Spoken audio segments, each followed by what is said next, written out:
Well, the New York Times now admitting there is an entire industry built around manufacturing stories and building narratives to control public opinion. And the number one example of that? The Steele-dossier, of course.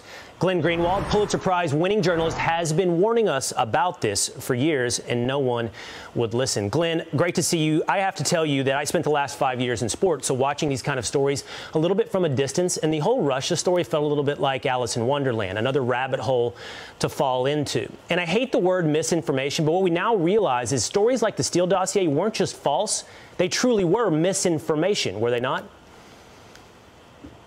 They were deliberate misinformation. I mean, obviously you expect media outlets to get things wrong, all do, and then you promptly correct them when that happens. This was something completely different. Remember, the article that was published in the New York Times, which is incredibly important, I encourage everybody to go read it, was not an article by a New York Times reporter. It was a former New York Times reporter who has a new book out, and they published this excerpt, I think without realizing that they were indicting themselves. The Steele-dossier was probably the most important fraud in the last decade. It shaped American politics for years, and we now know that it was deliberately coordinated and manufactured by these private spy agencies working for the Democratic Party, Fusion GPS, in partnership with the U.S. security state that and foreign security services that are designed to disseminate disinformation, and they laundered it through the U.S. media.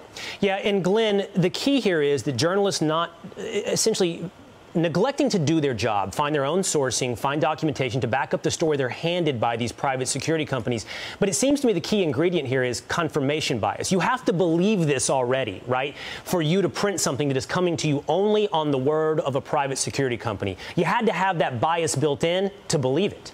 In other words, they had to believe the President Trump allegations to print it so loosely sourced.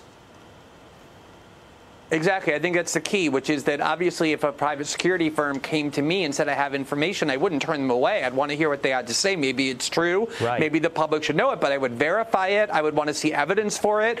And I wouldn't give them anonymity. And if it was just on their own say-so, and if it turned out they lied to me, as these reporters now know, you are journalistically required to expose them. But what happened here was the media got convinced that their overarching priority was not to inform the public, but to destroy Donald Trump. And whatever they were given that was a weapon to enable them to do it, they used it without the slightest regard for whether or not it was true. That's Glenn, the reality. While I have you here, and I don't have much time left, but I just have to ask you a question out of personal curiosity. I've known who you are for quite some time, and I would imagine it's as big a surprise for you as it is for me that you're sitting here on Fox News right now sharing your opinion. I'm sure there'll be a point in the future, Glenn, where you and I disagree vigorously about something.